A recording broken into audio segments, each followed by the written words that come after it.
¿Cuánto vale la dignidad de una persona? ¿Se mide el valor de un ser humano por la etiqueta de su ropa o por el brillo de sus zapatos? Quiero que dejes todo lo que estés haciendo y me respondas con sinceridad. ¿Alguna vez te han juzgado por tu apariencia? ¿Alguna vez has sentido esa mirada fría, de pies a cabeza, que parece decir que no perteneces a ese lugar, simplemente porque no estás vestido para la ocasión? Si la respuesta es sí, sabes exactamente el dolor que sentí ese día. Pero si nunca lo has experimentado, presta mucha atención, porque el mundo gira, y a veces la mano que te señala hoy es la misma que necesitará tu ayuda mañana. Creyeron que podían echarme de ese restaurante elegante por mis botas manchadas de barro y mi abrigo descolorido. Para mi familia, yo era solo el primo fracasado, la vergüenza que debía ocultarse tras las fotos familiares. Se reían, susurraban y chocaban sus copas de cristal, convencidos de su superioridad, intocables con sus trajes de diseñador y sus joyas relucientes. Lo que no sabían, lo que ninguno de ellos podría imaginar, ni en sus sueños más locos, es que el papel arrugado que llevaba en el bolsillo de ese abrigo viejo valía más que todas sus vidas juntas. Quédense conmigo hasta el final, porque esta no es solo una historia de dinero, se trata de carácter. Ese día, mientras escuchaba los chistes crueles y sentía que me ardían las mejillas de vergüenza, guardaba un secreto capaz de destruir el ego de todos en esa mesa. Llevaba el testamento, la prueba definitiva de una herencia oculta que cambiaría el juego para siempre. ¿Y saben qué aprendí? Que el silencio, amigos míos, es la venganza más cara y deliciosa que existe. Vivimos en una sociedad adicta a las apariencias, donde el tener a menudo eclipsa el ser. Es fácil tratar bien a alguien que llega en un coche importado. Es difícil mantener la cortesía con alguien que parece no tener nada que ofrecer a cambio. Mi familia siempre ha sido así, impulsada por el interés propio, el estatus y la arrogancia ciega. Me invitaron a ese almuerzo no porque quisieran mi presencia, sino porque necesitaban un objetivo, alguien a quien menospreciar, para sentirse más importantes. Era el día del inventario preliminar de los bienes de mi difunto abuelo, un hombre que, a diferencia de ellos, siempre valoró la sencillez. ¿Podría haberme vestido mejor? Quizás, pero decidí que ese día sería una prueba final de lealtad y humanidad. Quería ver hasta dónde podía llegar su avaricia antes de jugarme la vida. Y lo que estás a punto de descubrir puede que te sorprenda, porque la crueldad humana, cuando se mezcla con la lucha por el dinero, no tiene límites. Miraron mi ropa vieja y vieron pobreza. Yo miré dentro de sus almas y vi una miseria mucho mayor. El ambiente era frío, no por el aire acondicionado del restaurante de lujo, sino por el recibimiento que me dieron nada más cruzar la puerta. El camarero me detuvo, siguiendo discretas órdenes de uno de mis tíos. La humillación comenzó allí, en la entrada, delante de desconocidos. Podría haberme dado la vuelta y marcharme. Podría haber gritado, haber montado un escándalo y haberlo revelado todo en ese mismo instante. Pero la verdadera justicia exige paciencia. Respiré hondo, apreté con fuerza mi identificación en el bolsillo y entré. La conmoción que estaba a punto de desencadenarse en esa mesa quedaría grabada en nuestra historia familiar durante generaciones. Pero para comprender el placer de ese momento final, la gloria de ese cambio radical, necesitas sentir el peso de lo que sucedió antes. Necesitas ver con tus propios ojos cómo la trampa del ego se tendió, pieza por pieza, contra ellos mismos, antes de contarles el sórdido detalle de lo que pasó en cuanto acerqué una silla para sentarme. Necesito hacer una pausa sincera. Historias como esta nos afectan profundamente porque todos, en algún momento, nos hemos sentido pequeños ante la arrogancia de alguien, o hemos tenido que tragarnos una injusticia mientras esperábamos el momento oportuno para reaccionar. Por eso nuestra conexión aquí es tan valiosa. No solo estamos viendo un video, estamos compartiendo experiencias. Si este tema te resuena, si también crees que el carácter es infinitamente más valioso que el dinero, deja un comentario abajo sobre lo que más te ha conmovido hasta ahora, o simplemente escribe: "El mundo sigue girando". Me aseguro de leer lo que escribes, porque conocer tu perspectiva y saber que no estoy sola en este camino de valorar la verdad es lo que me motiva a continuar. Y mira, Si quieres ver más historias de superación, de máscaras que caen y de justicia como la que voy a revelar, dale like a este video ahora mismo. Puede parecer un gesto simple, pero tu participación es lo que hace que este canal crezca y llegue a más personas que necesitan recordar que la humildad siempre triunfa. Suscríbete al canal y forma parte de nuestra familia, demostrando que tú también ves más allá de las apariencias. ¿Lo hiciste? Muchas gracias. Ahora, prepárate, porque volviendo a esa mesa, el tenso silencio que siguió a mi llegada no duró mucho, pues el veneno de mi tía estaba a punto de desatarse alto y claro. Antes de que me lancen esa frase venenosa, necesito que entiendan el contexto que me puso en esa silla. No fue solo un mal día ni un accidente lo que manchó mi ropa. Esa apariencia, ese aspecto desgastado que tanto ofendió la sensibilidad de mis familiares, era, de hecho, el reflejo de una vida guiada por valores que desconocían por completo. Mis botas no estaban sucias por mi descuido. Llevaban la tierra de las propiedades que mi abuelo construyó con sus propias manos, la misma tierra que generó la riqueza que ahora todos codiciaban como buitres. Pero, para ellos, lo único que importaba era el empaque. ¿Te has parado a pensar alguna vez en lo invisibles que nos volvemos cuando no vestimos el uniforme del éxito que la sociedad impone? Es una experiencia curiosa, casi un estudio antropológico. En mi vida diaria, caminaba por las calles de la ciudad, entraba en tiendas de conveniencia o esperaba el autobús y era como si estuviera hecho de cristal. La gente me miraba directamente. No había ningún buenos días, ningún por favor, ni siquiera el reconocimiento de mi existencia humana.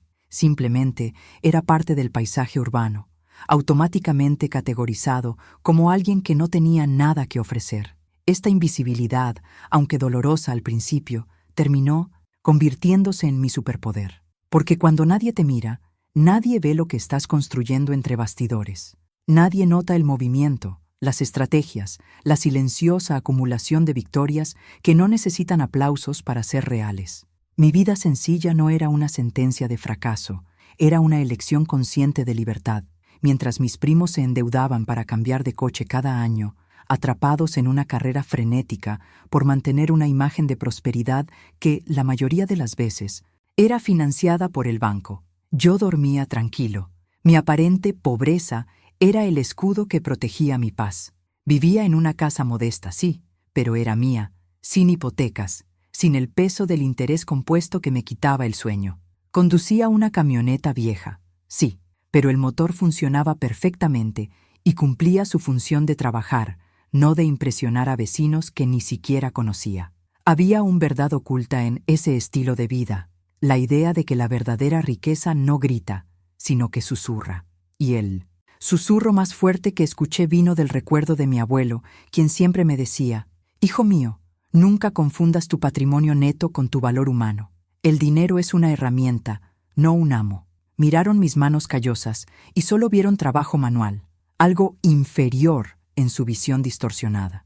Miré mis manos y vi jornada de quienes aprendieron a construir, reparar y crear. Cada callo contaba una historia de esfuerzo genuino, de contacto con la realidad, algo que esas manos de manicura y teclados de oficina jamás entenderían.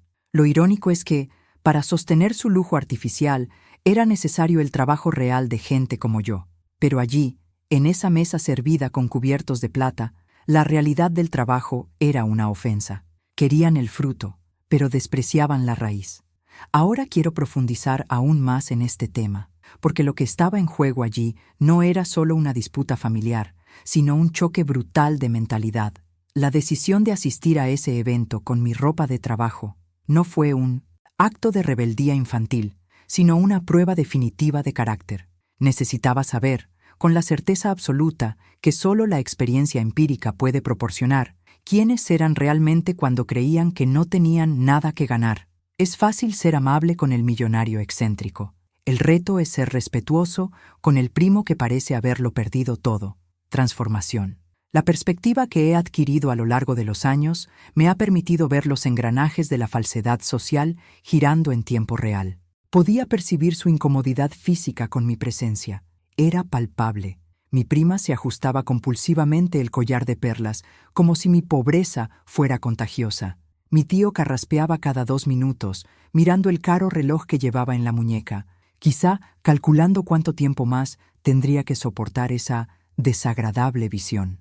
Lo que no sabían, lo que hacía la situación casi cómica, si no trágica, es que el valor de su reloj ni siquiera cubría el mantenimiento mensual de las tierras que, técnicamente, ya estaban bajo mi administración, pero que legalmente solo se revelarían tras la lectura del testamento. Decisión es mi. Decisión de mantener todo en secreto, de no hacer alarde de mi riqueza y de vivir por debajo de mis posibilidades, permitió que mis bienes se multiplicaran lejos de las miradas codiciosas.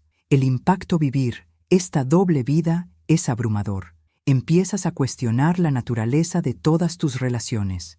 ¿Le gusto a fulano? ¿O a tal o cual persona? ¿O qué puedo ofrecerle? Cuando no tienes nada, esa duda desaparece. Quien te acompaña cuando estás deprimido, te acompaña. Y allí, en esa habitación hostil y con aire acondicionado, estaba solo. Absolutamente solo. No había un amigo, un aliado, una mirada compasiva. Solo había juicio. Y fue en ese aislamiento donde encontré mi fuerza. Me di cuenta de que mi dignidad no dependía de su aprobación.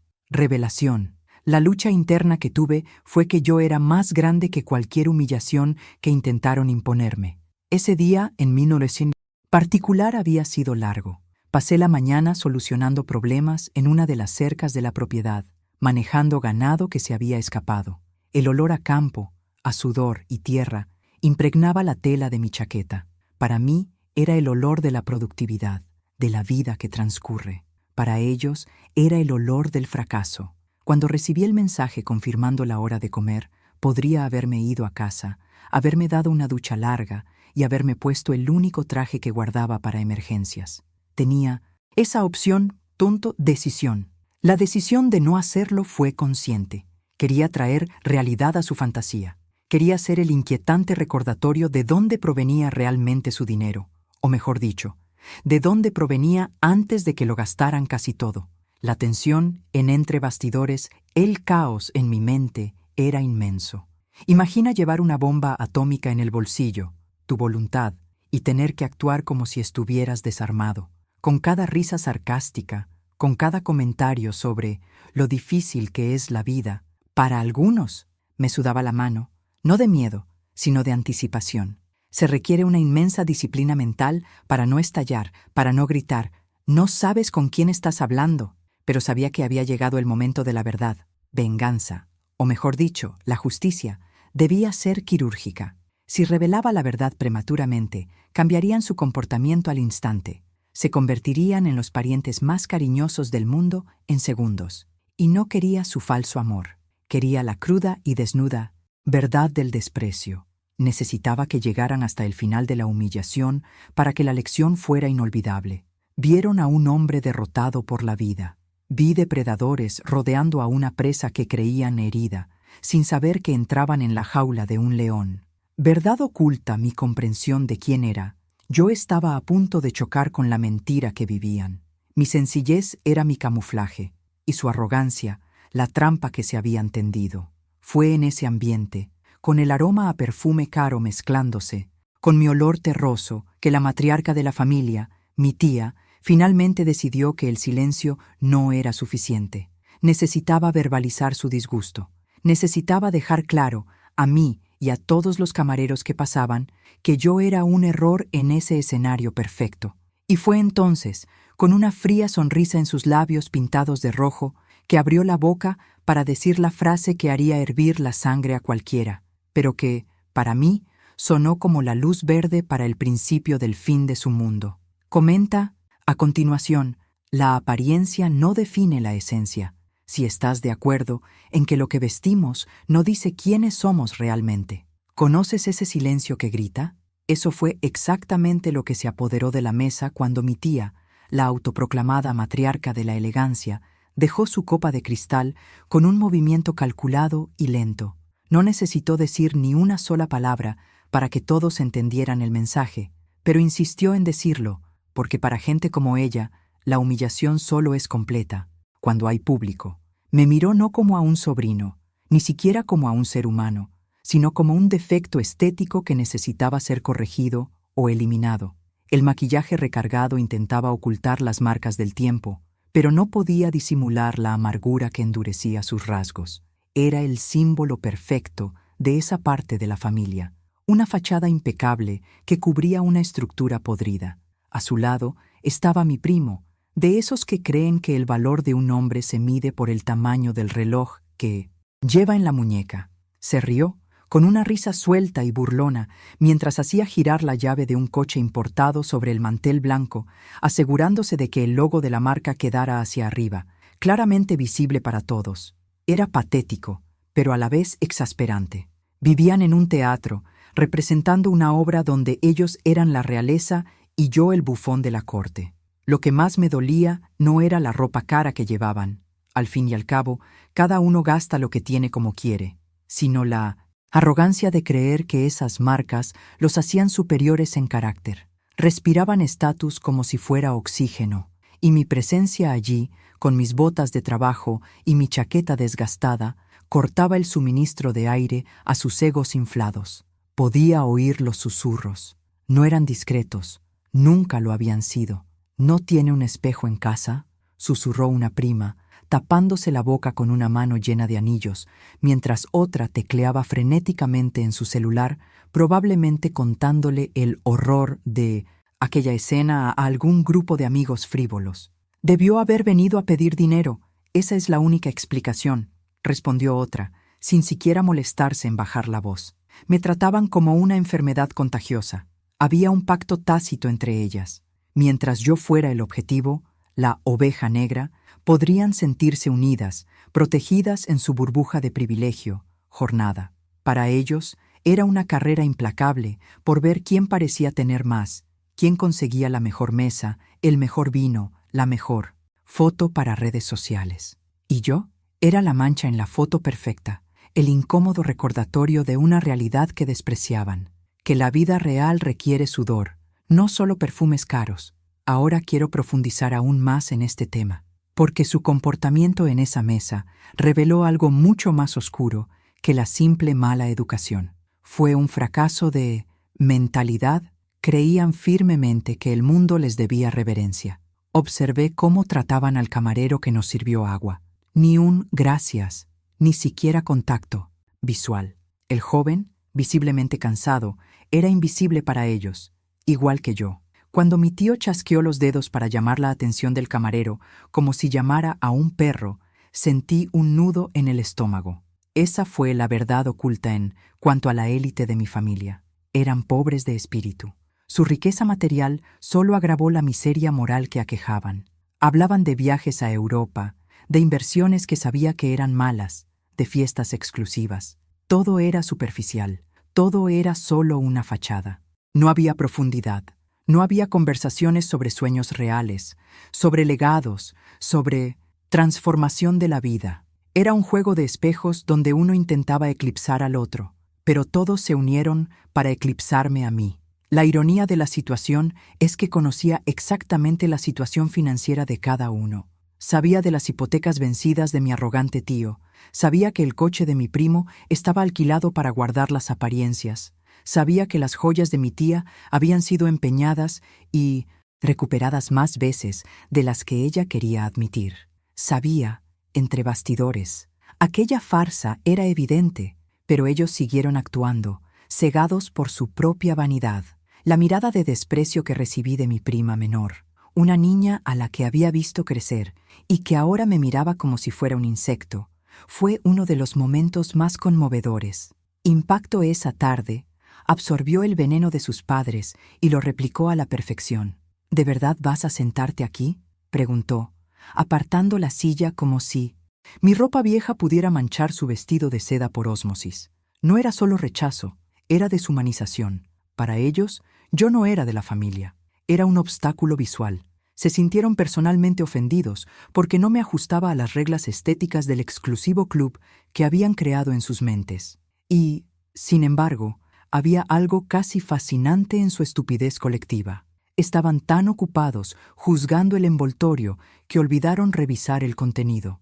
No se dieron cuenta de que mi calma no era sumisión, sino la paciencia de quien tiene un as bajo la manga. Decisiones, lo que hacían a cada segundo, reír, señalar, borrar, quedaba grabado no solo en mi memoria, sino en la vida.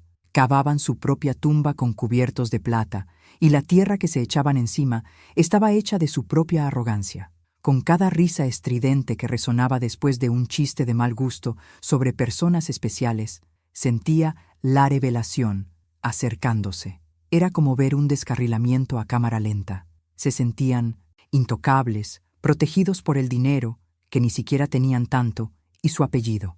Pero el apellido que tanto apreciaban lo construyeron hombres como mi abuelo, quienes jamás, bajo ninguna circunstancia, tratarían a nadie de esa manera. Estaban profanando el legado que decían defender. La injusticia de esa escena me quemaba en el pecho, no por mí, porque sabía quién era, sino por lo que ellos representaban. Eran el ejemplo viviente de todo lo que está mal cuando el ego se apodera del alma. El camarero trajo la carta y, a propósito, me la entregó primero. Quizás percibió la hostilidad en el ambiente, quizás fue solo una coincidencia, o quizás una pequeña y silenciosa solidaridad entre trabajadores. La reacción de mi tía fue inmediata y visceral. Me arrebató la carta de la mano antes de que pudiera abrirla. «Deja que elijamos», dijo, con una sonrisa que no le llegó a los ojos. «De todas formas, no entenderás los nombres de los platos, y no queremos que pidas algo que no se ajuste al presupuesto familiar, ¿verdad?» La mesa estalló en risas contenidas. Fue un golpe bajo, directo y cruel. Pensaron que no tenía dinero para pagar una comida. Pensaron que estaba allí para aprovecharme de la comida. En ese momento, tuve la absoluta certeza de que no habría redención para ellos. No había espacio para el diálogo, la explicación ni la reconciliación. La podredumbre estaba demasiado arraigada. Se alimentaban de la humillación ajena para saciarse. Mi presencia allí les servía de espejo donde se negaban a ver su propio reflejo distorsionado, proyectando en mí todo lo que temían ser, irrelevantes. Pero su irrelevancia estaba a punto de quedar expuesta de una forma que ningún traje italiano podría cubrir. La factura de esa arrogancia estaba a punto de vencer, y sería mucho más cara que la cena que estaban pidiendo con tanta pompa. Comenta a continuación: lo que se da, se recibe, si también has visto cómo se desmorona la arrogancia. Mientras mi tía sostenía el menú con esa ridícula compostura, como si protegiera los secretos nucleares de una nación, mi mente se desvió al momento exacto en que todo esto comenzó, porque, para comprender la profundidad de la trampa en la que estaba metido, necesitamos retroceder 72 horas.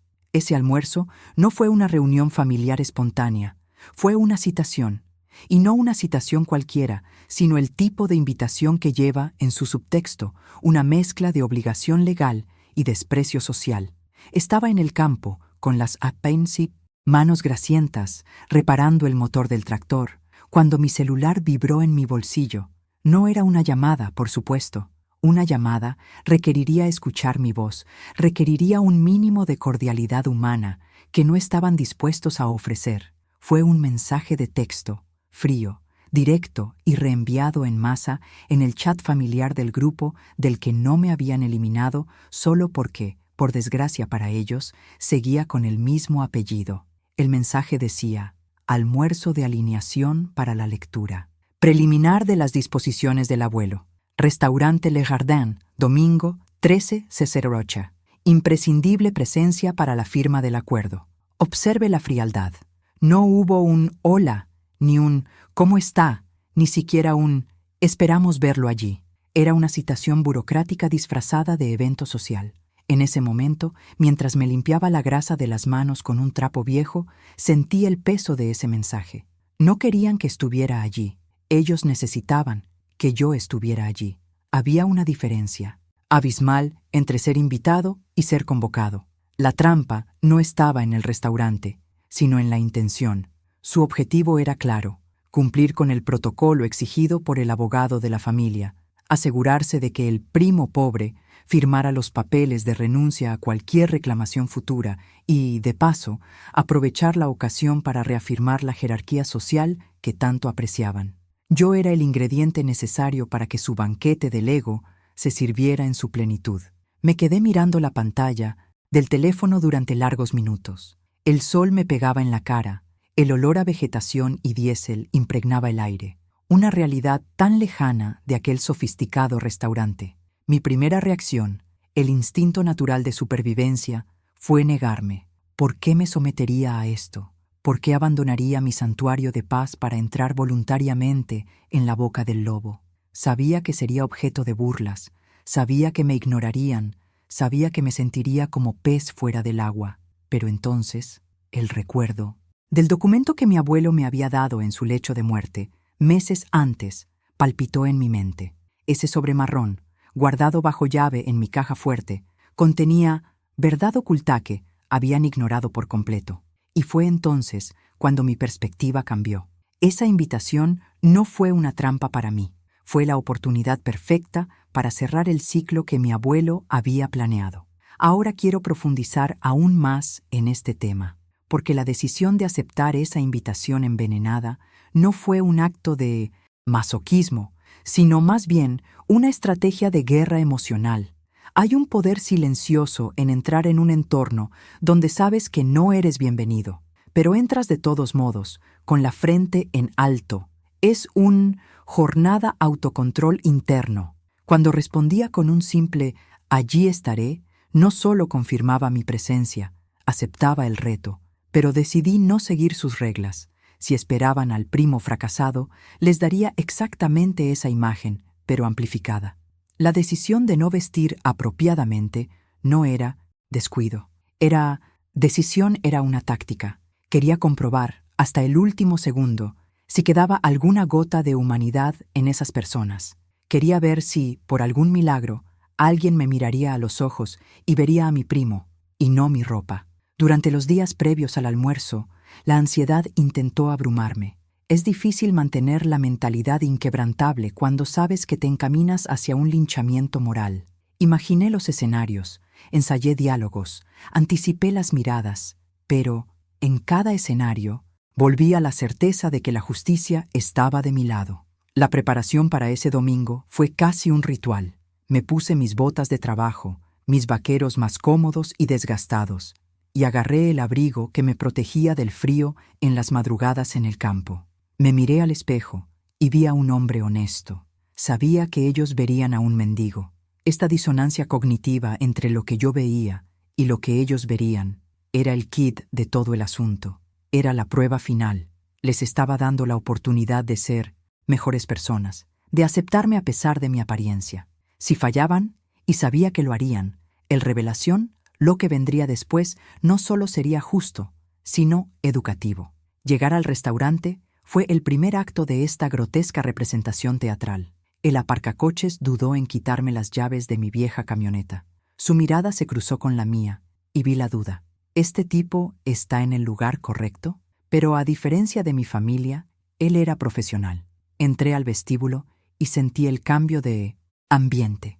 El gélido aire acondicionado pareció congelar también la cordialidad de la gente. El maître me miró de arriba abajo con un desdén que rozaba lo cómico. ¿Tiene reserva, señor?, preguntó, con ese tono de quien ya está preparando la frase «ya no queda sitio». Cuando dije el apellido de mi familia, arqueó las cejas sorprendido. «Ah, mesa 4, ya han llegado». Me señaló el camino, pero no me acompañó. No merecía que me acompañaran. Caminar por ese pasillo era como cruzar un campo minado. Sentía las miradas de las otras mesas clavadas en mi espalda. Susurros, risitas ahogadas. El impacto social de mi presencia era innegable. Era una falla en la matriz de ese ambiente perfecto y refinado. Y entonces los vi. La mesa estaba puesta en el centro de la sala, por supuesto, porque necesitaban ser vistos. Se reían a carcajadas, brindaban, actuando como si fueran los dueños del mundo. En cuanto me vieron, la risa cesó como si alguien hubiera cortado el sonido de un televisor. El silencio que siguió confirmó todo lo que sospechaba. No hubo sonrisas de bienvenida. Hubo conmoción. Hubo vergüenza. Mi primo se cubrió la cara con la mano, fingiendo rascarse la frente para no tener que sostenerles la mirada. Mi tía se enderezó, rígida, lista para el ataque. Fue en este escenario, bajo la mirada crítica de aquellos ojos, que me acerqué.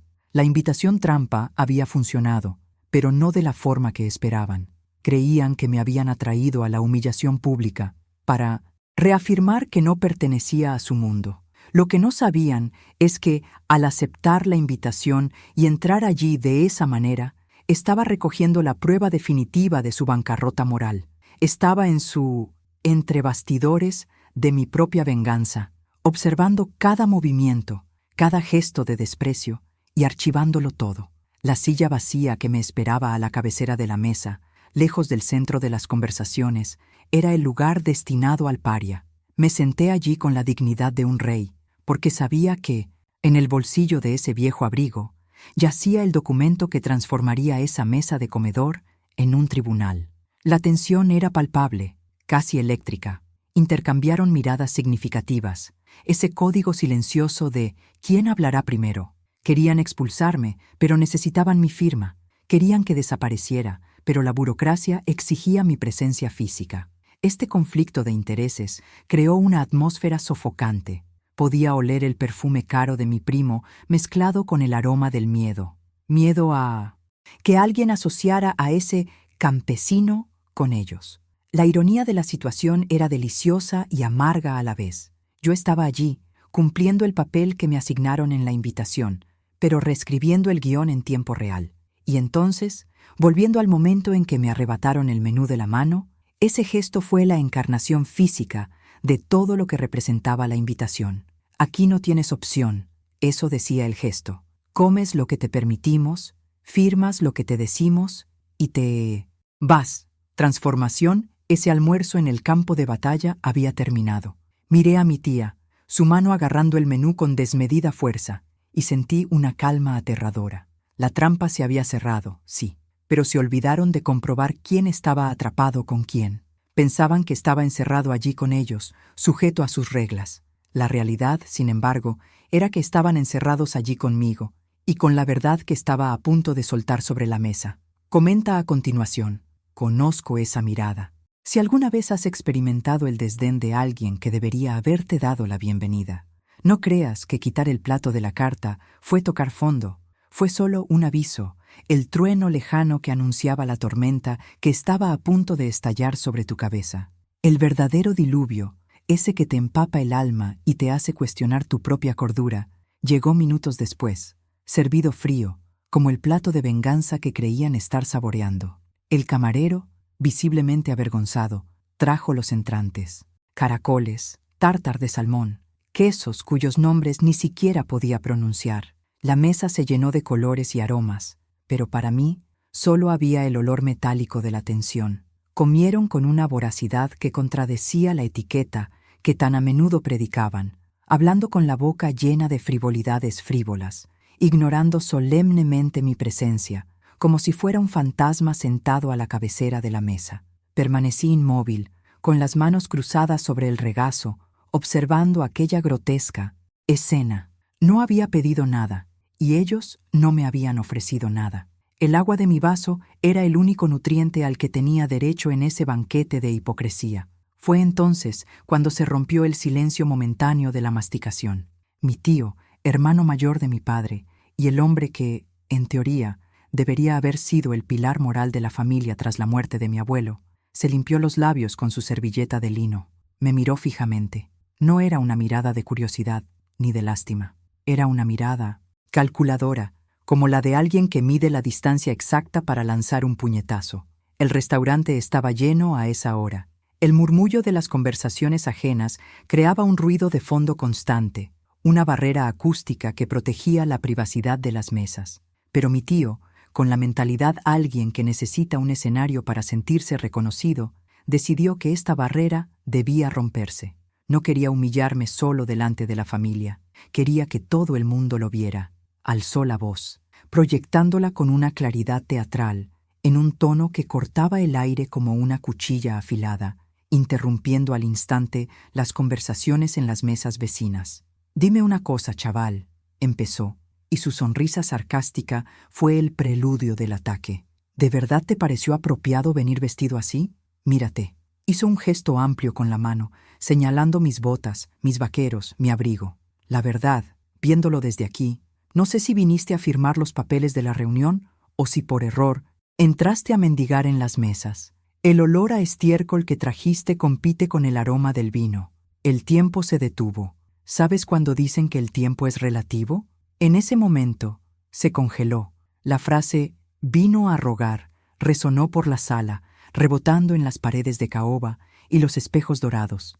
Todo el restaurante quedó en silencio. Los camareros se detuvieron con sus bandejas en el aire. Las parejas interrumpieron sus románticos susurros. Todas las miradas, docenas de ellas, se volvieron hacia la mesa 4, hacia mí. Sentí que la sangre me subía a la cara, no por vergüenza de quién era, sino por la violencia de esa exposición.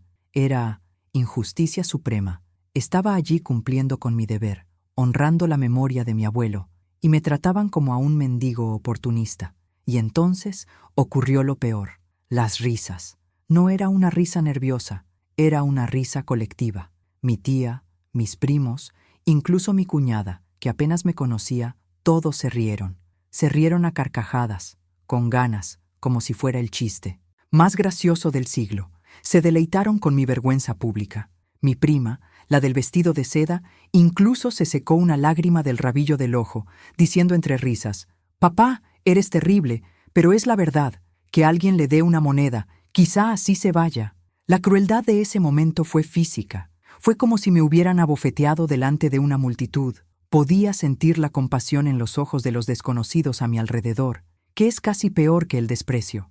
Ser digno de compasión es estar en una posición de absoluta inferioridad. Tenía dos opciones. La primera era reaccionar.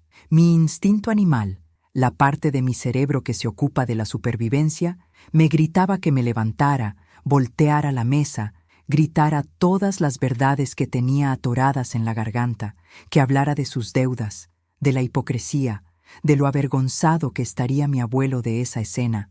Sería una explosión catártica, sería un caos, pero también sería mi derrota. Si reaccionaba con ira, validaría su narrativa. Me convertiría en el animal salvaje descontrolado que no sabe cómo comportarse en sociedad. Les daría la razón que no tenían. La segunda opción era el silencio. Y el silencio, amigos míos, es un arma que pocos saben blandir, porque pesa mucho, es denso. Ahora quiero profundizar aún más en este tema, porque la elección de permanecer en silencio en ese momento fue decisión, lo más difícil y lo más poderoso de mi vida. Hay una verdad oculta en cuanto a la humillación. Solo funciona si aceptas la premisa del agresor. Si me sintiera ofendido, estaría de acuerdo en que mi ropa era motivo de vergüenza. Si guardara silencio y mantuviera la compostura, estaría diciendo, sin palabras, que su opinión era irrelevante para mi imagen personal. Fue una violenta batalla interna, entre bastidores de mi mente. Mi corazón latía tan fuerte que pensé que lo oían, pero mis manos permanecieron firmes. Respiré hondo, miré a mi tío a los ojos, quien seguía sonriendo, esperando que me desplomara, y no dije nada, absolutamente nada. A transformación, el cambio de ambiente fue sutil, pero perceptible. Sus risas empezaron a perder fuerza. El silencio que ofrecía a cambio del insulto empezó a incomodarlos. La risa, cuando no encuentra eco, se apaga rápidamente y deja un vacío incómodo. La gente a mi alrededor, que antes me miraba con curiosidad, empezó a juzgarme, pero no a mí. Empezaron a mirarlos. La brutalidad del comentario de mi tío, en contraste con mi estoica dignidad, cambió la situación sin que yo moviera un dedo. Jornada ese almuerzo había tomado un cariz diferente. Esperaban un espectáculo de sumisión o rebeldía. Yo les ofrecí un espejo de serenidad. Y nada irrita más a una persona arrogante que ver que su flecha no logró atravesar la armadura de la víctima. Pero no se equivoquen. Por dentro ardía. La rabia es un combustible potente, y yo estaba almacenando hasta la última gota. Miré esos rostros contorsionados en burla y pensé: ríete, ríete todo lo que puedas ahora, porque las lágrimas que vengan después serán eternas. Revelación: el papel que llevaba en el bolsillo me quemaba la pierna. El peso de ese papel era el peso del destino. Sabía algo que cambiaría la vida de todos en un abrir y cerrar de ojos, y esta asimetría de información me daba un control sobrenatural sobre mis emociones. Estaba jugando al ajedrez mientras ellos jugaban a las damas. Impactó esa humillación solo sirvió para consolidar mi determinación. Si tenía alguna duda, alguna lástima o deseo de ayudar a esa familia desagradecida, ese comentario sobre mendigar acabó con cualquier resto de bondad que me quedaba hacia ellos. Reanudaron la comida, pero el ambiente se había agriado. Mi tío bebió el vino de un trago, visiblemente molesto porque no había bajado la cabeza. Mi prima dejó de juguetear con su celular. El silencio que impuse era una invitación a la reflexión. Una invitación que rechazaron, por supuesto, pero que estaba ahí, flotando sobre la mesa como una niebla tóxica. Seguí observando. Vi los detalles de las joyas, las marcas de la ropa, la futilidad impresa en cada gesto. Y pensé, todo esto es prestado, todo esto es una ilusión, y yo soy el dueño de la realidad. El dolor de la humillación pública es agudo, quema, pero también cauteriza, mata la ingenuidad. Salí de ese momento no como la prima pobre, sino como la jueza silenciosa que ya había dictado sentencia, dejando solo la lectura del veredicto. Fue en ese momento de máxima tensión, cuando el aire parecía tan pesado parecía sólido, que el abogado de la familia entró en el restaurante. Era un hombre bajo y calvo, con un maletín de cuero desgastado, muy distinto del glamour del que ostentaba mi familia. Me vio primero, y, a diferencia de ellos, sonrió. Una sonrisa de respeto, de reconocimiento. Caminó hacia nosotros, y vi cómo el miedo se disipaba, por una fracción de segundo, en los ojos de mi tía. Su llegada marcó el fin del recreo y el comienzo de la vida real. Lo que no sabían era que este abogado ya no respondía ante ellos. Respondía al testamento de mi abuelo y, en consecuencia, a verdad oculta que yo estaba protegiendo. El camarero trajo la cuenta de las bebidas, incluso antes de que pidiéramos el plato principal, como si quisiera librarse de esa mesa problemática. Mi tío agarró la cuenta y me la tiró, deslizándola por el mantel. Ya que no vas a comer, al menos paga el agua que bebiste. ¿O necesitas que te deje cambio también? Más risas. Pero esta vez fueron risas nerviosas y breves. Presintieron que algo andaba mal. Mi calma no era natural en la situación. Tomé el billete, lo doblé con cuidado y lo guardé en el mismo bolsillo que el testamento. Ese gesto simple y deliberado hizo que mi tío frunciera el ceño. «¿Qué haces?», preguntó. Simplemente levanté la vista, lo miré fijamente y dejé que mi silencio respondiera de nuevo. El escenario estaba listo. Las luces estaban enfocadas. Los villanos habían dado su espectáculo de terror. Ahora era el momento de que la verdad entrara, en escena, y derribara el telón de aquella farsa. Comenta a continuación: el silencio es una respuesta. Si alguna vez has ganado una discusión sin decir una sola palabra. Mientras mi tío sonreía con la satisfacción petulante de quien cree haber humillado a un inferior, y mientras la factura del agua reposaba en mi bolsillo como si fuera una sentencia de deuda, había algo que ellos no veían, algo que flotaba sobre esa mesa como una nube de tormenta invisible, cargada de una ironía tan densa que casi podía tocarla. Para comprender la profundidad del abismo en el que estaban a punto de caer, necesito detener esta escena del restaurante por un momento y contarles el secreto que guardaba, el secreto que transformó toda esa arrogancia en una mala broma. Ese papel doblado en mi bolsillo, el que mi tío creía que era solo una prueba del fracaso, era, de hecho, el registro definitivo de todo, absolutamente todo. Es necesario conocer la historia de mi abuelo para comprender la gravedad de lo que estaba sucediendo. No era solo un granjero con botas sucias, como a mi familia le gustaba describirlo. Era un visionario discreto. Mientras mis tíos y primos gastaban dinero que ni siquiera habían ganado en coches nuevos y ropa de diseño para impresionar a los vecinos, mi abuelo compraba tierras que nadie quería.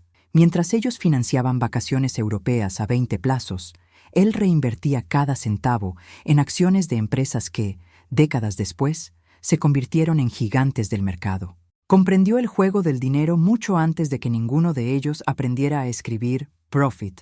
Jornada la suya era solitaria, construida en entre bastidores, lejos de los focos y de las fiestas frívolas que organizaba mi tía.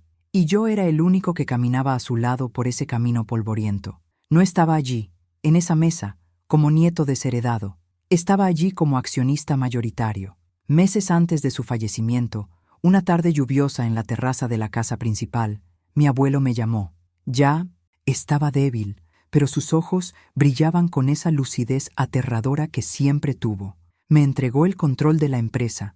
Tenenciaque administraba todos los activos. «No están listos», me dijo con la voz ronca. «Si les doy el dinero, lo malgastarán en un año y se volverán esclavos de las apariencias. Si les doy la administración, arruinarán la empresa en un mes. Tú, hijo mío, eres el único que entiende que el dinero es abono, es para hacer crecer las cosas, no para tirarlas».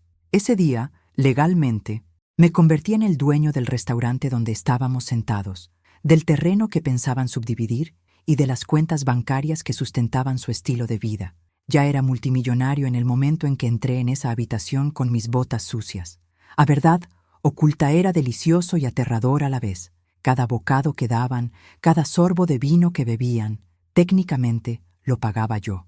¿El coche de alquiler de mi primo? La empresa de alquiler pertenecía a uno de los grupos de inversión que ahora presidía. ¿La casa donde vivía mi tía? La hipoteca estaba vinculada al banco del que éramos accionistas. Vivían en un mundo que me pertenecía, pero actuaban como si fuera un intruso. Mi pobreza era una elección estética y filosófica, no una condición financiera. Seguía usando mi ropa vieja y conduciendo mi vieja camioneta, no porque no pudiera comprarme un Ferrari al contado, sino porque no podía. Yo necesitaba de un Ferrari a saber quién era. Esa libertad, esa desconexión de la necesidad de aprobación externa, fue el verdadero legado que me dejó mi abuelo, mucho más valioso que los dígitos de una cuenta bancaria.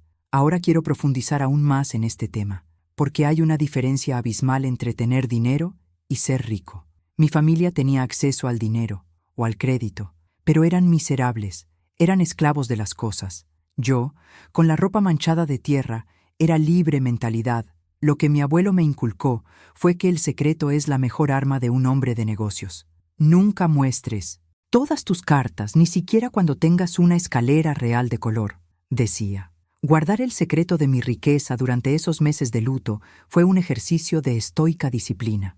Vi a mis primos pelearse por relojes antiguos, a mi tía saquear la platería, vi cómo la avaricia corroía la poca dignidad que les quedaba, y permanecí en silencio, observando, tomando notas, aprendiendo exactamente quién era quién cuando se apagaba la luz. A transformación, la perspectiva que me dio este secreto fue irreversible. Cuando sabes que puedes comprar todo el edificio, el intento de humillarte por no llevar la corbata adecuada se vuelve irrelevante, casi infantil. Es como ver a un niño haciendo un berrinche porque quiere el juguete de otro. No sientes rabia hacia el niño, sientes una mezcla de lástima y paciencia. Miré a mi tío, inflando el pecho como un pavo real, y no vi a un adversario poderoso. Vi a un empleado a punto de ser despedido de su propia vida. Impacto. Las consecuencias de esta revelación, cuando ocurriera, no serían solo financieras, serían existenciales. Tendrían que lidiar con el hecho de que el primo pobre, objeto de sus bromas, era en realidad el guardián de su supervivencia. El documento en mi bolsillo contenía cláusulas específicas. Mi abuelo, en su última prudencia, había creado trampas legales para poner a prueba la reputación de los herederos. Había una cantidad reservada para gastos, algo insignificante comparado con la fortuna total, destinada a quienes demostraran solo interés económico. Y había un control total, destinado a quienes demostraran respeto por el legado y la obra. Al tratarme como basura, firmaban sin saberlo su propia exclusión del testamento principal. Estaban fallando la prueba en tiempo real, en vivo y en color, y yo era el único testigo que importaba. Revelación, lo que seguiría, no sería solo una cuestión de quién obtiene qué, sino de quién y qué. Imagina la sensación de poder. No el poder tiránico de mandar y controlar, sino el poder de la verdad. Sabía que, en cualquier momento, podía levantar la mano, pedir la palabra y destruir su mundo de fantasía con 3 frases. El restaurante es mío, la cuenta está pagada y estás fuera. Pero no lo haría. Todavía no. La venganza, para ser educativa, necesita el tiempo justo para madurar. Necesitaba que se expusieran por completo. Necesitaba que el abogado leyera la primera parte del testamento, la parte que les daría falsas esperanzas antes de deshacerme de ellos. El secreto era mi escudo y mi espada. Mientras ellos se reían de mi apariencia, yo reía, para mis adentros, de su ignorancia. Me miraron y vieron el pasado, el chico de campo, el ingenuo. Yo los miré y vi el futuro, la conmoción, la desesperación, la negación. Decisiones, el hábito de toda la vida que habían adquirido de valorar las apariencias por encima del fondo, estaba a punto de cobrar su precio más alto. ¿Y lo más irónico? Si hubieran sido mínimamente decentes, si me hubieran ofrecido un asiento en la mesa con una sonrisa sincera, si me hubieran preguntado ¿cómo estás?, en lugar de ¿qué haces aquí?, lo habría compartido todo. La generosidad de mi abuelo lo permitió, ¿verdad? Oculta la herencia, podría haberse repartido equitativamente si hubiera habido dignidad, pero su avaricia convirtió la división en un juego de todo o nada, y no sabían que jugaban contra la casa. Ese abogado calvo que caminaba hacia nosotros lo sabía todo. Era el único actor en el escenario que conocía el guión completo. Sin el rápido intercambio de miradas fue suficiente para confirmar. El momento se acercaba. Llevaba en su maletín no solo papeles, sino el veredicto final de ese juicio moral. Sentí una descarga de adrenalina. No miedo, sino la anticipación del clímax. Es una sensación extraña, poseer información que alterará la realidad de varias personas. Te sientes responsable de su destino, como si fueras un guionista, a punto de escribir el giro final de una obra. Mientras mi tío seguía bromeando sobre mi supuesta insolvencia, sugiriendo que lavara platos en la cocina para pagar el agua, acaricié la gruesa tela de mi bolsillo, sintiendo la textura del sobre. Dentro estaba la prueba de que el mundo no pertenece a los listos, sino a los sabios. Había justicia en su forma más pura, documentada, firmada y notariada. Puede que ellos tuvieran ropa de diseñador, pero yo tenía la pluma. Y al final, es la pluma la que define la historia, jornada hasta ese momento. Había sido un tiempo de silencio y observación, pero el ruido que haría la verdad al caer sobre la mesa sería ensordecedor. El secreto estaba a salvo conmigo, pero solo por poco tiempo, muy poco tiempo. Creían tener el control porque hablaban más alto y ocupaban más espacio. No sabían que el verdadero control es el silencio. El verdadero poder no necesita público para existir. Simplemente existe. Y yo lo era. En ese momento, sucio, mal vestido y despreciado, era el hombre más poderoso de la sala. Y lo mejor, estaban a punto de descubrirlo por las malas. El escenario estaba preparado para la caída, y ellos bailaban al borde del precipicio, impulsados por su propia vanidad. Comenta a continuación: el secreto es el alma de los negocios. Si también sabes que no debes revelar todo antes del momento adecuado. El doctor Méndez, el abogado, se sentó a la cabecera de la mesa con la gravedad de un juez a punto de leer una sentencia de muerte. Abrió el maletín de cuero sobre la mesa, apartando con delicadeza el arreglo floral que obstruía la vista de todos los presentes. El sonido de la cremallera del maletín, al romper el silencio, fue el único sonido que se escuchó durante unos segundos. Pero antes de que pudiera sacar el primer documento oficial, mi tío, impulsado por esa prisa codiciosa que ciega a los imprudentes, le indicó al abogado que esperara. Hubo un movimiento ensayado, un movimiento de entrebastidores que habían orquestado antes de mi llegada. El abogado, con la imparcialidad de quien lo ha visto todo, simplemente cruzó los dedos sobre la mesa y asintió, dejando que el circo se apagara antes de poder intervenir con el agua fría de la ley. Mi tío sacó entonces un sobre marrón de su chaqueta, mucho menos imponente que el maletín del abogado, pero que contenía la esencia de su maldad. Me lo deslizó, pasando por encima de los platos de comida intactos. «Mire, joven», empezó, adoptando un tono paternalista que me dio náuseas. «Sabemos que su situación es delicada. Papá, su abuelo, dejó muchos cabos sueltos, deudas rurales, demandas laborales, cosas que usted, con su ingenuidad, no tendría la capacidad intelectual ni financiera para gestionar». Hizo una pausa dramática, mirando a los demás familiares, quienes asintieron con gestos serios y ensayados. «Como familia, hemos decidido protegerte. Hemos preparado este acuerdo de cesión de derechos.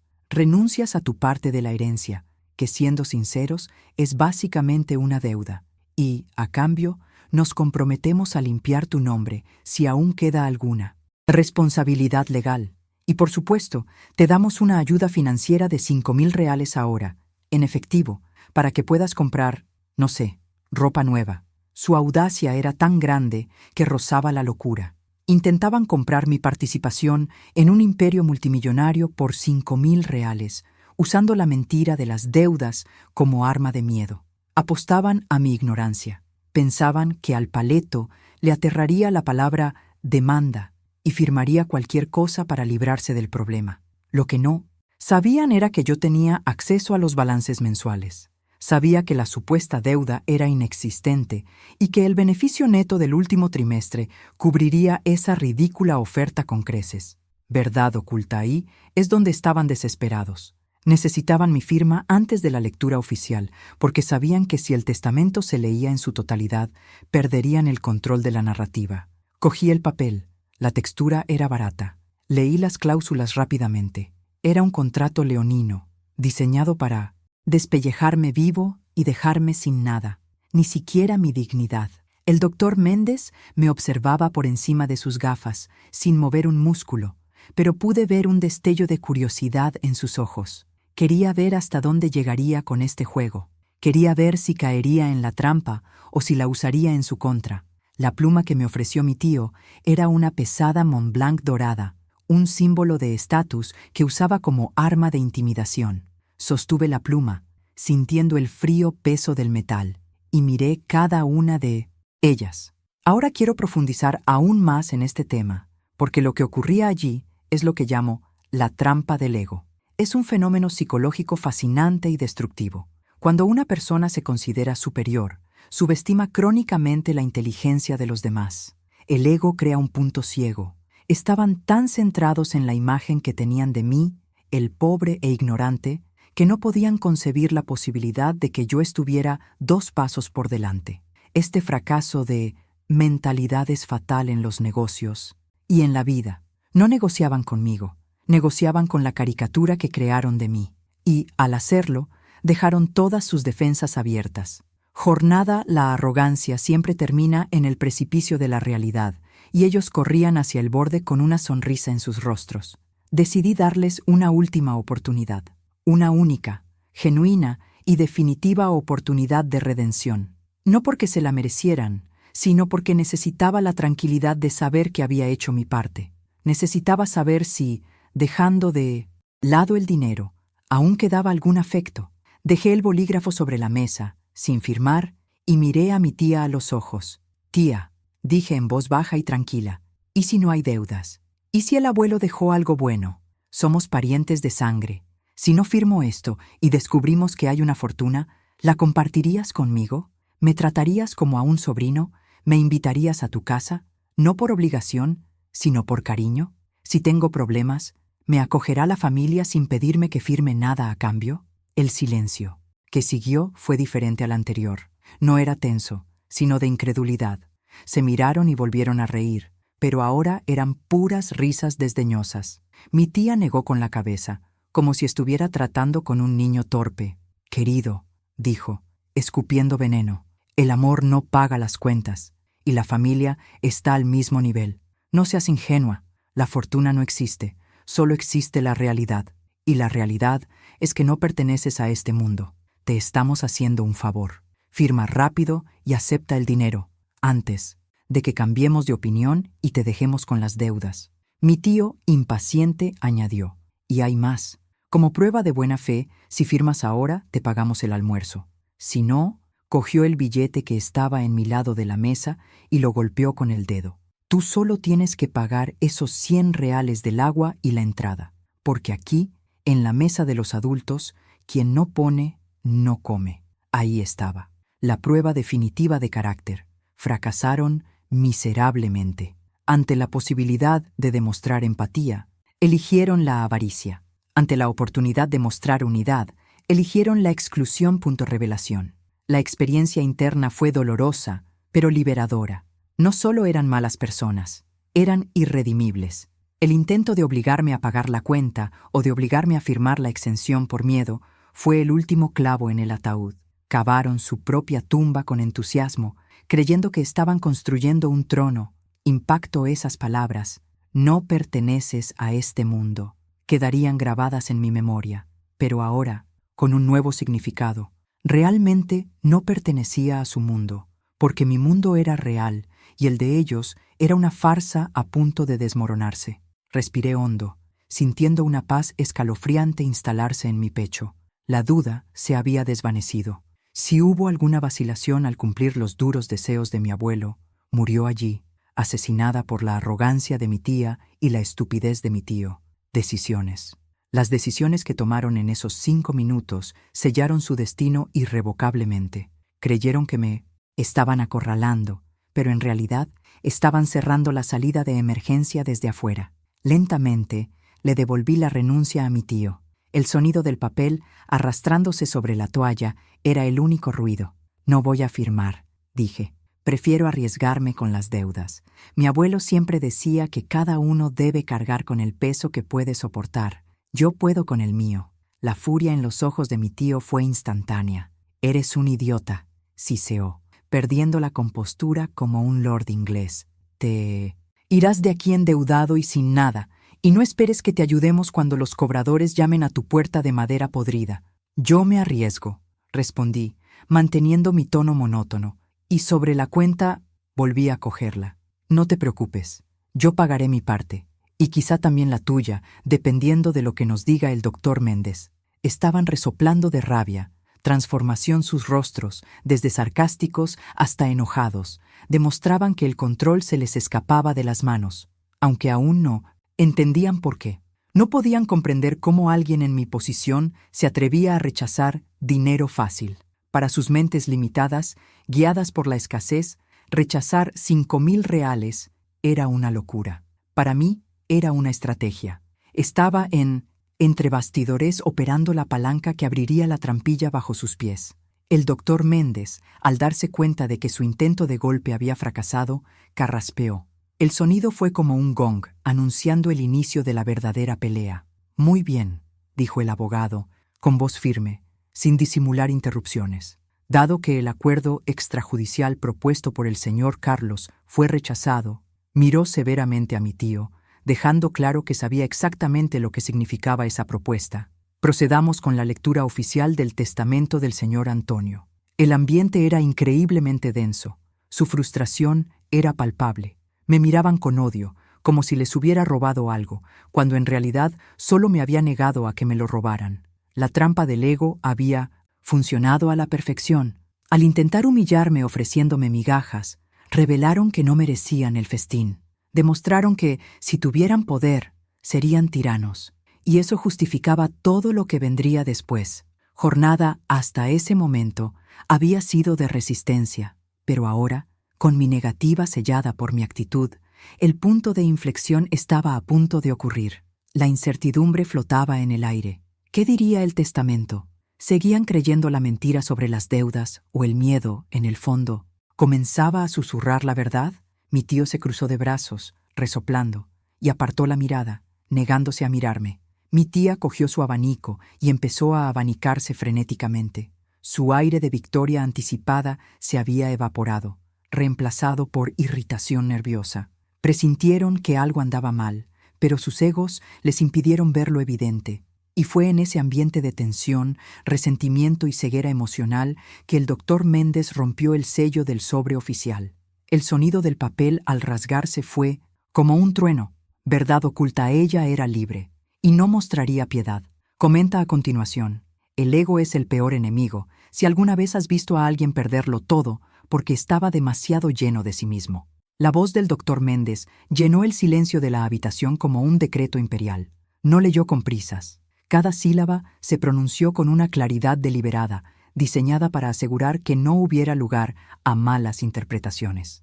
Mis tíos y primos, que segundos antes habían esbozado sonrisas desdeñosas, ahora se inclinaban hacia adelante, conteniendo la respiración como depredadores olfateando sangre. Esperaban oír cifras, números de cuentas, listas de propiedades que dividir para cubrir sus lujos. Pero el testamento de mi abuelo no era una lista de la compra.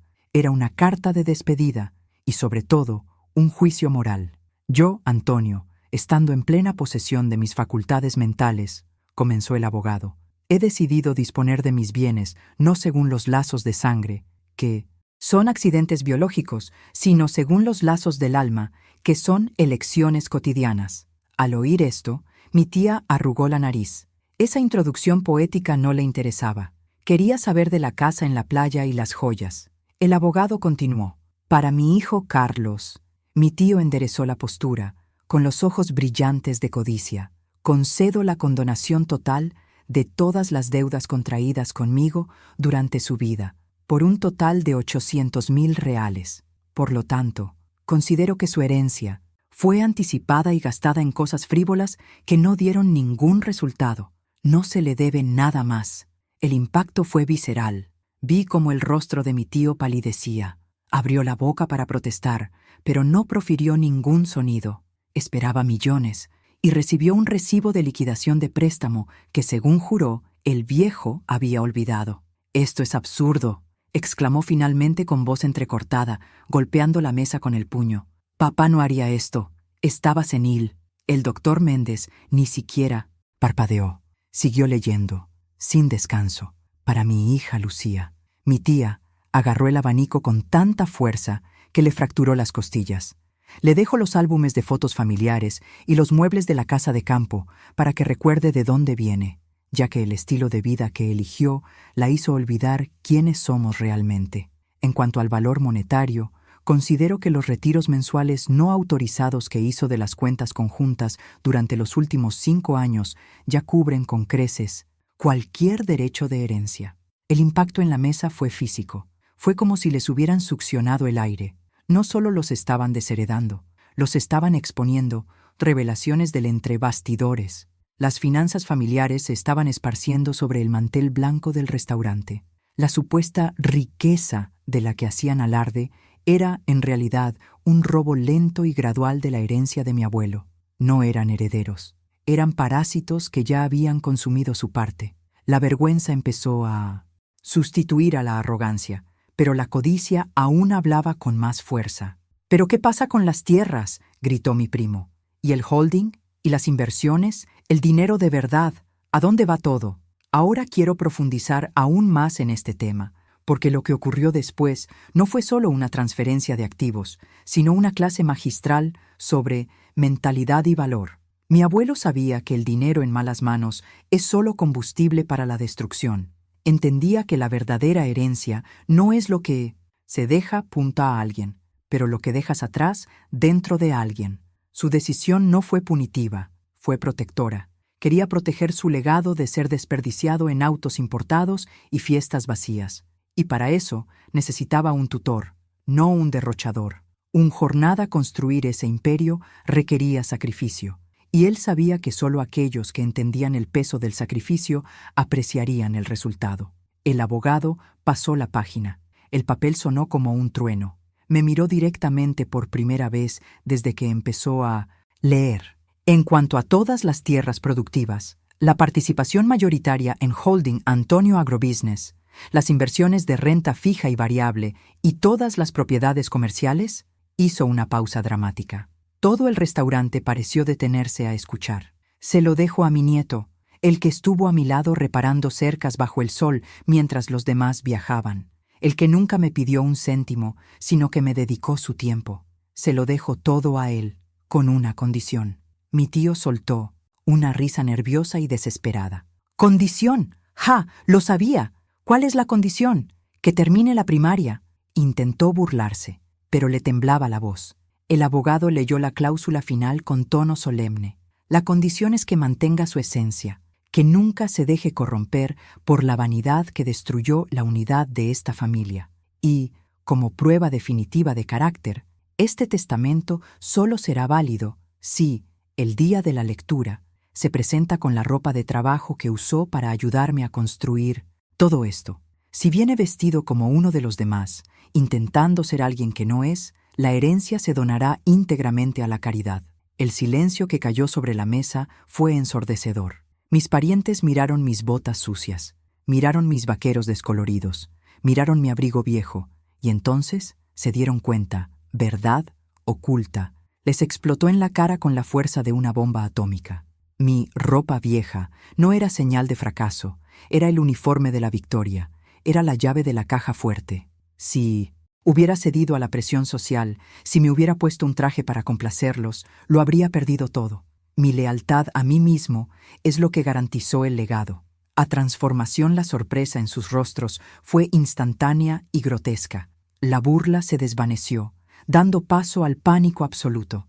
Se dieron cuenta, en un instante, de que el primo pobre, al que acababan de ofrecer 5.000 reales para comprarse ropa nueva, era, en ese mismo instante, dueño de bienes valorados en cientos de millones. La mioma jerarquía social que tanto apreciaban se invirtió violentamente. Ya no estaba por debajo de ellos.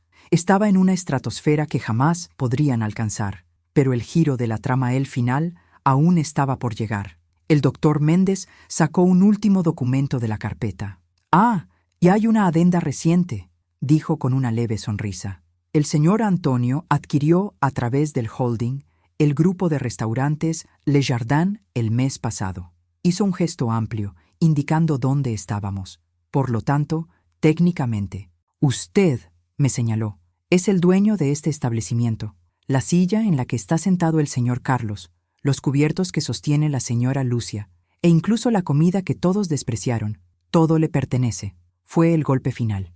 El susto fue tan fuerte que a mi tía se le cayó el tenedor, que cayó en el plato con un golpe seco. Mi prima palideció como la cera. El gerente del restaurante, que había estado observando desde lejos, notó los movimientos del abogado y se acercó, ahora con actitud deferente, dirigiéndose a mí. «Señor, disculpe, no nos informaron de su visita de hoy. ¿Quiere que traiga la mejor botella de la bodega para celebrar?» La ironía era hiriente. Minutos antes, querían echarme. Ahora, el lugar era mío. La sensación de triunfo no venía acompañada de alegría eufórica, sino de una profunda serenidad. Era la confirmación de que el universo, de alguna manera, se equilibra. Decisión soportar la humillación, contener la ira, mantenerme fiel a mis valores. Había valido la pena. Miré a mi tío, que temblaba visiblemente. Sabía que estaba endeudado, sin herencia, y sentado a la mesa del hombre al que acababa de humillar. El impacto emocional de esa escena fue devastador para ellos. Se vieron despojados de sus ilusiones en público. Todos en el restaurante, que antes se habían reído con ellos, ahora murmuraban sobre el giro. El mendigo era el millonario. Los ricos eran los impostores. Era el guión perfecto de justicia poética. Vi en los ojos de mi tío el momento exacto en que su ego se hizo añicos. Intentó formular una frase, intentó sonreír, intentó encontrar una salida a esa trampa que él mismo había ayudado a construir, pero no había escapatoria. La realidad le había cerrado todas las puertas. Me recliné en la silla, en mi restaurante, y sentí que el peso de la voluntad en mi bolsillo se transformaba en alivio. La venganza no necesitaba gritos ni insultos. Llegaba a través de un trozo de papel y un par de botas sucias. Me juzgaron por mi caparazón y no captaron mi satisfacción. Yo los juzgué por su satisfacción, o falta de ella, y gané el mundo. Como decisiones tomado en entre bastidores en la vida, cuando nadie mira, esos son los que definen el escenario principal. Y en ese escenario, bajo las luces del restaurante de lujo, la única estrella que brillaba era la verdad desnuda, cruda y vestida con ropa de trabajo. Aún aturdido, mi tío intentó un último y desesperado gesto patético. «Pero somos familia. No nos vas a decepcionar, ¿verdad? Eso que dije antes, era una broma. Solo te estaba poniendo a prueba, muchacho. Ya sabes lo juguetón que soy». Su voz se quebró, oscilando entre el miedo y la súplica. Mi tía, rápida en el dedo para mentir, añadió: «Claro, estábamos tan orgullosos de verte conservar tus raíces. Lo supimos desde el principio, ¿verdad, cariño?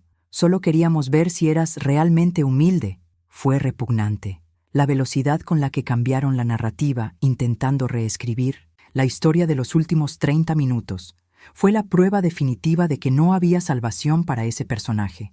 No sentían remordimiento, sentían miedo a la pobreza. No me querían, amaban lo que ahora poseía. Y fue entonces cuando comprendí que la herencia no era solo dinero, sino la libertad de decir no a gente como ellos. Miré al gerente, que esperaba mis órdenes, y luego a mi familia. Era el momento de la decisión final. El poder estaba completamente en mis manos callosas. Podía despedirlos, humillarlos, obligarlos a pagar la cuenta con intereses y ajustes por inflación. O podía hacer algo aún más inquietante. Comenta a continuación: la justicia puede ser lenta, pero nunca falla, si sentiste que tu alma fue limpiada por este giro de los acontecimientos. El silencio que siguió a esos patéticos intentos de disculpa no fue solo la ausencia de sonido, fue una entidad física, pesada y sofocante, que ocupó cada centímetro cúbico de ese espacio. Podía oír el zumbido del aire acondicionado, el tintineo distante de los cubiertos en otras mesas, y, más cerca, la respiración irregular de mi tío. Sus rasgos habían sufrido una mutación grotesca. El hombre que minutos antes había exhibido la postura de un emperador romano, ahora parecía haberse encogido dentro de su propio traje. La tela de su camisa, antaño impecable, comenzó a revelar oscuras manchas de sudor bajo las axilas y en el cuello, delatando el pánico visceral que lo consumía. Intentó sonreír, pero los músculos de su rostro no obedecieron, resultando en una mueca temblorosa que oscilaba entre el terror y la súplica. Era el rostro de la derrota absoluta, y no necesité decir una sola palabra para provocarla. Solo la verdad desnuda había sido suficiente para derrumbar el castillo de naipes de su ego. Mi tía, por su parte, parecía haber entrado en un estado de negación delirante. Sus manos, antes firmes mientras sostenía el abanico con desdén, ahora buscaban algo en la mesa para apoyarse, derribando el salero en el proceso. La sal esparcida sobre el mantel blanco parecía un presagio de mala suerte que intentaba ignorar. «¿Sabes?», balbuceó, y su voz salió delgada, cortante, sin esa autoridad profunda de antes. «Sabes que siempre fuimos duros contigo por tu bien. Sí, por tu bien. Queríamos que desarrollaras carácter. Eso es. Todo era una prueba, una farsa pedagógica, ¿verdad, Carlos?». Pateó la pierna de mi tío por debajo de la mesa, buscando complicidad en la mentira, pero él estaba demasiado ocupado intentando aflojar el nudo de su corbata que parecía estrangularlo. Observa qué transformación. La experiencia en tiempo real fue casi antropológica. Intentaban reescribir la narrativa de los últimos años en cuestión de segundos. La audacia de afirmar que la humillación, el desprecio y la exclusión constantes eran herramientas de enseñanza reveló mentalidad sociópatas. No sentían remordimiento por lo que hacían. Les aterrorizaba lo que perderían. Verdad oculta, la luz que ahora brillaba. Sobre la mesa iluminaba no solo mi herencia, sino también su decadencia moral. ¿Y lo más fascinante? Pensaban que era tan estúpido como para creerlo. Apostaban a que el chico de campo, ávido de afecto, aceptaría cualquier migaja de amor fingido ahora que tenía el poder de la pluma. Mantuve mi postura relajada, reclinándome en la silla que ahora era mía. Mis ojos recorrieron la mesa, pasando de uno en uno. El primo del coche de alquiler, que antes se había reído de mi atuendo, ahora miraba su plato vacío como si fuera lo más interesante del mundo, incapaz de sostener mi mirada. La prima del vestido de seda se mordió el labio inferior, calculando visiblemente si aún tenía tiempo de borrar los mensajes desagradables que debía haber enviado sobre mí. Estaba viendo, entre bastidores del colapso, de una familia que nunca fue una verdadera familia. Jornada, hasta ese momento de justicia, me había exigido un estómago fuerte, pero el sabor de ese instante fue indescriptible. No fue alegría, fue la fría y calculada satisfacción de ver la ley del karma funcionando a la perfección. Una prueba. Repetí la frase de mi tía, pero en un tono bajo, tranquilo y reflexivo. La palabra quedó flotando en el aire. Qué curioso, porque la única prueba que hubo hoy fue la del abuelo. ¿Y saben qué? Todos reprobaron. La frase cayó como una guillotina. La sonrisa temblorosa de mi tía se desvaneció. Mi tío dejó de juguetear con su corbata y se quedó paralizado. «No seas así, sobrino», intentó de nuevo, apelando a la afinidad que había despreciado 10 minutos antes. «La sangre es más espesa que el agua. Cometemos errores, claro que somos humanos, pero no vamos a dejar que el dinero arruine nuestra unión, ¿verdad? Necesitas a alguien que te ayude a gestionar todo esto. Es demasiado para una sola persona, sobre todo sin experiencia empresarial. Podemos guiarte. El intento de manipulación continuó, ahora disfrazado de consultoría. Seguían intentando menospreciarme, sugiriendo que carecía de la capacidad para gestionar los activos, con la esperanza de mantener su control. Impacto. Su arrogancia era tan profunda que no podían contenerla, ni siquiera cuando mendigaban. Miré al gerente, que seguía esperando junto a la mesa, con una postura de absoluto respeto que contrastaba violentamente con la falta de respeto de mis familiares. «Traiga la botella de vino que mencionó», le dije al gerente sin apartar la vista de mi tío. «El mejor de la casa». Un rayo de esperanza apareció en mi nomeciente. Sus ojos lo interpretaron como una señal de tregua. «Sí», exclamó mi tío, soltando el aliento que había estado conteniendo. «Celebremos, brindemos por la familia y por el legado de papá. Sabía que tenías buen corazón, muchacho, siempre lo dije». Ya estaba tomando su copa, listo para ser servido, listo para volver a su papel de beneficiario, listo para olvidar que me había enviado a lavar platos. La capacidad de regeneración de su ego era aterradora. Creían que el dinero había borrado la ofensa. El gerente regresó rápidamente con una botella polvorienta, una etiqueta francesa que costaba más que el salario de mucha gente. Me la entregó. Asentí. Abrió la botella con destreza y empezó a servir. Primero en mi copa. El líquido rubí se arremolinaba en el cristal. El aroma llenó la mesa. Mis parientes alzaron sus copas, ansiosos, sonrientes, cómplices. La victoria parecía segura para ellos. El primo tonto iba a perdonar, iba a pagar la cuenta y iba a dejar que siguieran desangrando. La herencia. Pero el gerente se detuvo. No atendió a mi tío, no atendió a mi tía, no atendió a mis primos. Volvió a poner la botella en la hielera junto a mí y retrocedió un paso. Sus brazos extendidos colgaban en el aire, sosteniendo vasos vacíos. La sonrisa se congeló de nuevo, transformándose en una máscara de confusión. «Pero, ¿y nosotros?», preguntó mi prima, con la indignación de quien nunca ha escuchado un no. Levanté mi copa, observé el color del vino a la luz de la lámpara y di un sorbo lento, saboreando cada nota. Coloqué la copa con cuidado sobre la mesa. «Este vino», dije, mirando a mi tío a los ojos, «es para celebrar el trabajo, el esfuerzo, la verdad. Y como ustedes mismos dijeron tan elocuentemente antes de saber de la herencia, aquí, en la mesa de los adultos, quien no aporta, no come. Y por supuesto, no bebe». El choque fue eléctrico. Revelación, mi postura final los golpeó con toda su fuerza. No habría tregua. No habría excusas. Estaba usando sus propias reglas. En su contra. Se les estaba aplicando justicia emocional fría. «No puedes hacer eso», susurró mi tía, desprendiéndose por completo de la máscara, revelando el horrible rostro del odio. «¡Qué humillación! Somos tu familia. ¿Vas a beber sola delante de nosotras?» «No estoy sola», respondí, señalando discretamente al abogado y al gerente. «Estoy rodeada de gente que me respeta por quien soy, no por lo que tengo. Y hablando de humillación, tía, ¿no te has dado cuenta? No te estoy humillando, solo te estoy dejando ser quien eres. La humillación que sientes ahora no viene de mí, viene del reflejo que ves en el espejo». Esas palabras tenían el peso de una frase. Decisiones, mi decisión de no gritar, de no decir palabrotas, de mantener la compostura, hizo intocable mi venganza. No podían acusarme de grosero, no podían decir que armé un escándalo. Fui educado, refinado y letal. Desmantelé su estructura psicológica con la precisión de un cirujano. Su risa se había convertido en polvo. El tartamudeo, el sudor, las manos temblorosas. Todo eso era síntoma de una enfermedad llamada verdad. Mi tío empujó la silla hacia atrás. El metal rozando el suelo resonó como un grito. «Vamos», ordenó, intentando salvar un resquicio de dignidad.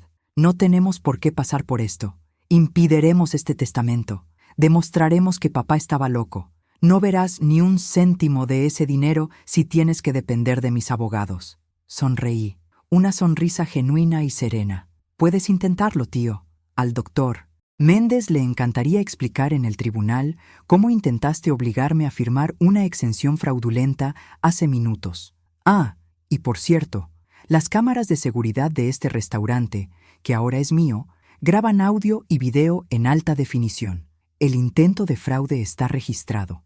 ¿De verdad quieres seguir por ese camino? Se detuvo a mitad de camino para levantarse. Se quedó pálido de nuevo. Miró las discretas cámaras del techo, luego a mí, luego al abogado. Estaba acorralado. Trampa el arma que había preparado tenía dientes de acero, y él estaba atrapado en ella. La amenaza vacía de una demanda murió en su garganta. Volvió a sentarse, derrotado, marchito. Ahora quiero profundizar aún más en este tema, porque lo que vimos allí fue el desmantelamiento del poder artificial. Muchas veces, en nuestra jornada empoderamos a las personas que solo tienen ruido. Creemos que son fuertes porque gritan, porque presumen, porque intimidan. Pero, verdad oculta, la cuestión es que esa fuerza es tan frágil como el cristal. Basta con un toque de realidad para que se haga añicos. Mi tío, el gran patriarca, quedó reducido a la nada no por mi dinero, sino por su propia falta de integridad.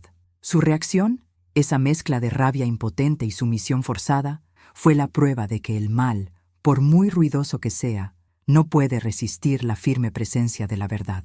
Permanecieron sentados, sin saber qué hacer. Irse sería admitir públicamente la derrota. Quedarse era insoportable. Estaban atrapados en el purgatorio que ellos mismos habían creado. Y yo permanecí allí, tranquilo, terminando mi vino, demostrándome a mí mismo y al mundo que la dignidad no tiene precio, pero su ausencia es muy costosa. El silencio en la mesa ahora era diferente. Ya no era tenso. Era el silencio de un cementerio, donde acababan de ser sepultadas las ilusiones de grandeza de mi familia.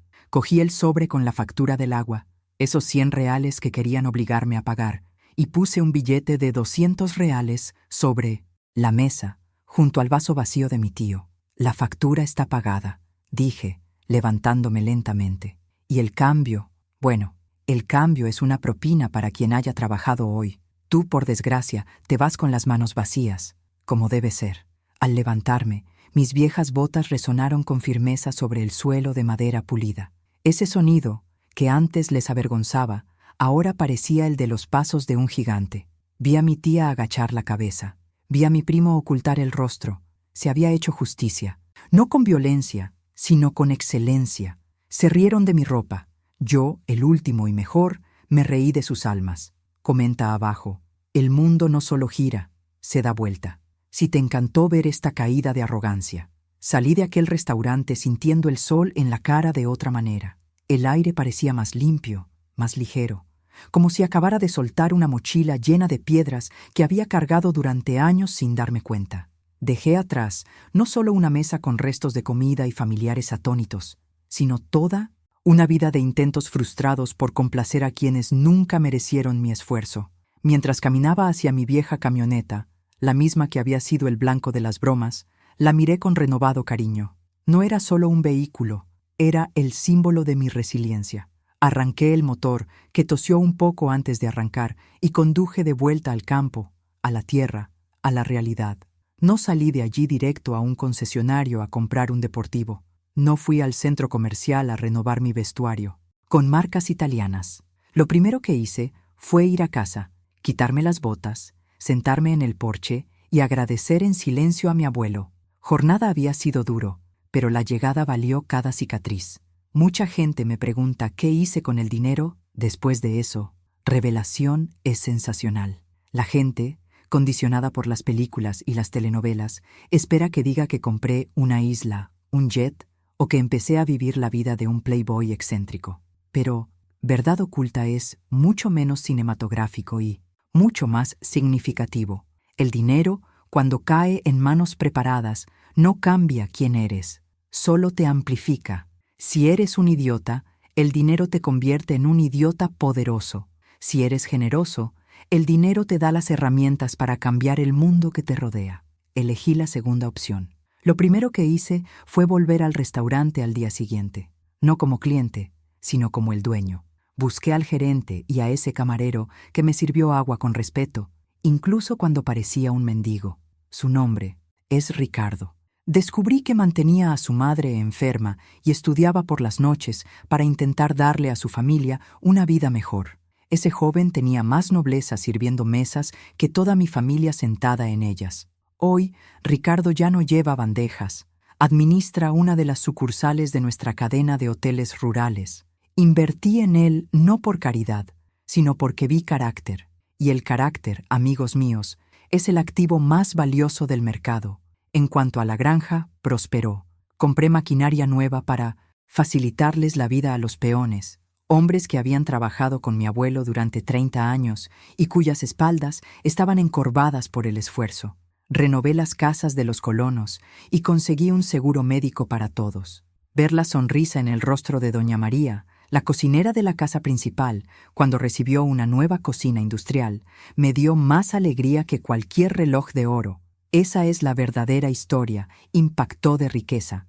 La capacidad de transformar la realidad de quienes caminan a tu lado en entre bastidores. Seguí viviendo en la misma casa, con la misma ropa cómoda, aunque ahora lo admito, me he comprado botas nuevas, pero de la misma marca resistente. No necesitaba demostrarle nada a nadie. Mi cuenta bancaria sabía la verdad, y eso me bastaba. La libertad de no tener que parecer rico es la mayor riqueza que se puede tener. ¿Y mi familia? Bueno, la vida tiene una curiosa forma de enseñar. Intentaron impugnar el testamento, claro. Gastaron lo poco que les quedaba en abogados que prometían milagros, pero el testamento de mi abuelo era inatacable. Perdieron, y por primera vez en sus vidas tuvieron que trabajar. Mi tío tuvo que vender su lujoso apartamento para saldar deudas y se mudó a un barrio más modesto. Mi tía tuvo que aprender a cocinar y a limpiar, pues ya no podía permitirse contratar sirvientes que la humillaran. Mis primos se vieron obligados a buscar trabajos de verdad donde su apellido no les abriera puertas. Al principio me odiaban. Decían que era el villano, el usurpador. Pero el tiempo pasó. Hace poco supe que mi primo, el del coche alquilado, trabaja en una tienda de repuestos. Dicen que es más humilde, más centrado. Quizás, solo quizás, la dura lección de mi abuelo fue el único regalo real que recibieron. La escasez los obligó a buscar transformación que la abundancia nunca permitió. Ahora quiero profundizar aún más en este tema, porque esta historia no trata de venganza ni de dinero, trata de identidad. Vivimos en una sociedad de tiendas, donde nos enseñan desde niños a juzgar un libro por su portada. Nos bombardean con la idea de que eres lo que tienes. Si no tienes el último modelo de celular, estás fuera. Si no usas cierta marca, eres menos. Esto es esclavitud mental, mentalidad. La lección que me transmitió mi abuelo, y que llevo como una antorcha, es que la ropa no hace al hombre. Puedes vestir a un espantapájaros con un traje de 10,000 reales y seguirá siendo un espantapájaros. Puedes ponerle harapos a un rey y seguirá teniendo el porte de un rey. La verdadera riqueza es interna. Se compone de tus valores, tu palabra y cómo tratas a quienes no pueden darte nada a cambio. En ese restaurante, yo era el hombre más rico de la sala mucho antes de que el abogado leyera el testamento, porque tenía la conciencia tranquila y un alma libre. Mis familiares eran los verdaderamente miserables, atrapados en la jaula dorada de las apariencias, dependiendo de la aprobación de los demás para sentir que existían. Esta dependencia es una droga fuerte. Te hace gastar lo que no tienes, para impresionar a quienes no te gustan, para ser alguien que no eres. Romper este ciclo fue decisión, lo más importante de mi vida. Piensa en tu propia vida ahora. ¿Cuántas veces te has abstenido de hacer algo que querías por miedo a lo que pensaran los demás? ¿Cuántas veces te has sentido menospreciado porque alguien te miró mal por tu ropa, tu coche o tu trabajo? Quiero decirte algo. Estas personas no tienen poder sobre ti a menos que tú se lo des. La opinión de quienes viven de las apariencias es tan volátil como el humo. Lo que perdura, lo que construye un legado, es tu esencia. Es decisiones, es lo que tomas cuando nadie te ve. Es la integridad de ser la misma persona en el palacio y en la cabaña.